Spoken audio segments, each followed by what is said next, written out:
À mon tour, j'aimerais juste prendre le relais de la ministre par les 2 points d'alerte qu'elle a dressés devant vous depuis le début de la reprise de nos travaux, non pas tellement sur la P1 du PLFSS, mais plutôt sur cette partie 2. C'est une partie recette qui, par définition, dans la construction de notre LOLF, nous amène normalement ensuite, si elle est adoptée, à pouvoir et devoir parler de la partie dépenses.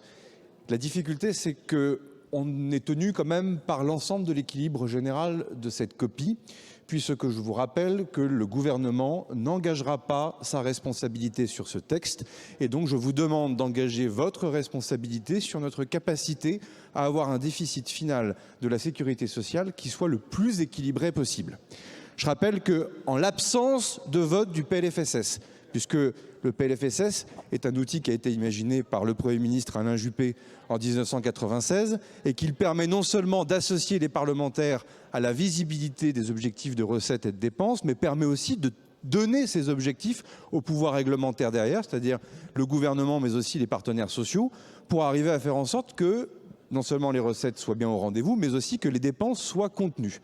Ça veut dire que s'il n'y a pas de vote, s'il n'y a pas de PLFSS voté à la fin de cet exercice, vous aurez globalement un déficit cible en dérive autour de 29 à 30 milliards d'euros en année pleine pour l'année prochaine. Au moment où nous parlons, nous sommes sur un déficit qui est autour de 23 milliards d'euros. Le texte initial du gouvernement, qui est un texte au fond que personne ne souhaite, ça je l'ai bien compris, c'est le texte qui a été imaginé pour aller au débat parlementaire. Celui-ci prévoyait une cible de déficit à 17 milliards d'euros. Je pense que de ce que j'ai entendu des débats en première lecture, ici même et au Sénat, des travaux, Madame la Ministre, Monsieur le Ministre, en commission, on doit pouvoir trouver une zone d'atterrissage, en tout cas je le souhaite, autour de 20 milliards d'euros de déficit, ce qui est déjà absolument colossal. Ça veut donc dire qu'il faut quand même se tenir à une ligne un peu de doctrine.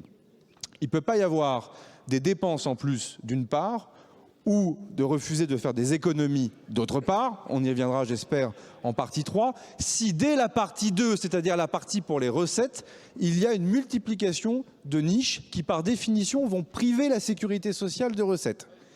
Donc là, il y a un moment de cohérence sur lequel moi j'invite aussi les différents présidents de groupes parlementaires ici peut-être à s'entretenir entre vous, c'est de dire que si d'un côté on ne veut pas augmenter les recettes de la Sécu, et c'est tout le débat qui viendra sans doute sur la CSG patrimoine par exemple, eh ben, il faut donc se tenir aussi à ce qu'il n'y ait pas de création de niches sociales nouvelles. En tout cas, là, il y a un devoir de mise en cohérence que l'on doit avoir de manière globale. Un mot sur la CSG patrimoine, puisque je vois qu'il commence à poindre un tout petit peu dans les débats médiatiques, et j'aimerais qu'il ne soit pas instrumentalisé à des fins politiques, parce qu'une fois de plus, l'état d'esprit de cette discussion en première lecture n'était pas du tout totémique, elle était au contraire pour des raisons de rendement, de manière un peu technique peut-être, mais enfin en tout cas de faire en sorte d'avoir une cible d'équilibre, en tout cas de déséquilibre, mais qui soit réduite. Le gouvernement ne souhaite pas que les petits épargnants soient touchés dans le cadre de ce débat sur la CSG patrimoine. Et je veux tordre le cou à cette contre-vérité qui est en train de s'installer ici ou là, et on aura l'occasion d'y revenir. Et je donnais mandat au ministre de regarder comment justement ce panier de ressources peut être discuté, aménagé, amendé, et je souhaite que cette discussion puisse avoir lieu peut-être aussi avec les différentes formations politiques en amont. En tout cas, je le redis, il n'y aura pas d'utilisation du 49 alinéa 3 de la Constitution et d'engagement de la responsabilité du gouvernement. Ça veut donc dire que vous avez la responsabilité finale de cette copie, tant pour les objets positifs que vous défendez, ce qui est bien naturel. On a parlé d'agriculture, on a parlé tout à l'heure de production, de création artistique, pardonnez-moi. On aura l'occasion de reparler d'outre-mer, sur laquelle la copie du gouvernement a considérablement évolué, avec de belles avancées pour l'ensemble des territoires d'outre-mer, y compris d'ailleurs pour Mayotte, avec des demandes qui parfois de rééquilibrage ou d'alignement qui se faisaient demander, en tout cas qui étaient demandées depuis de longs moments. Donc le gouvernement est toujours à la disposition de l'ensemble des groupes pour arriver à trouver un compromis. Ça veut dire qu'il faut en avoir envie. Ça veut dire aussi qu'il faut s'en donner les moyens sur le terrain technique. Et donc, moi, je me tiens à disposition de l'ensemble des groupes. J'en ai reçu un certain nombre la semaine dernière. Je vais continuer de le faire tout au long de cette semaine. Je suis au banc avec vous cet après-midi. Je le serai encore sans doute avec vous ce soir. Mais je tiens quand même à lancer cette première alerte au moment du débat. Ce n'est plus une première lecture.